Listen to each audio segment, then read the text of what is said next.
కాకి గబ్బిలం ఇంట్లోకి రాకూడదు. కాకి కూడా రాకూడదు.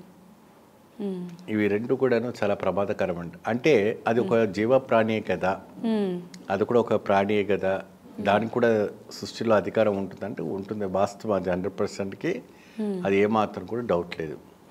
మనం మానవులం పశుపక్షులం అన్నిటి కూడాను సర్వాధికారాలు ఉంటాయి. కానీ కొన్ని లిమిట్స్లో కొన్నిటికి అవకాశాలు ఉంటాయి, కొన్నిటికి అవకాశం ఉండదు. సో గబ్బిలము రావటంలో కొన్ని నెగిటివ్ ఎనర్జీస్ రావటం అనేది జరుగుతుంది. నెగిటివ్ ఎనర్జీస్ ఎందుకు వస్తుంది అంటే ఆ ఇంటికి వారంలో ఎటువంటి ప్రేతాత్మలు ఉన్నాయా, ఎవరైనా ఏదైనా ప్రయోగాలు చేశారా, నెగిటివ్ ఎనర్జీస్ ఉన్న వాళ్ళ ఇంటికి ఎక్కువ శాతము ఆ ఇంట్లో గుమ్మంలోకి వచ్చి వెనక గుమ్మం నుంచి వెళ్తాయి, లేదంటే వెనక గుమ్మం నుంచి ముందు గుమ్మానికి వెళ్తాయి, లేదంటే ఇంటి ముందే పైన చక్కెర కొడుతూ ఉంటుంది.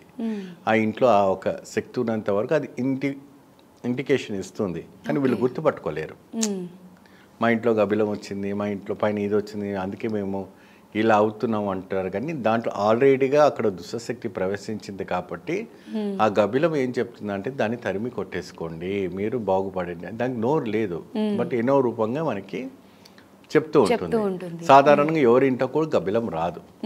కొన్ని వచ్చేసి మంచాల కింద వచ్చి దాచుకుంటాయి, కొన్నికి ఎలాడుతూ ఉంటాయి, కొన్ని ఇది అలా ఉంటాయి.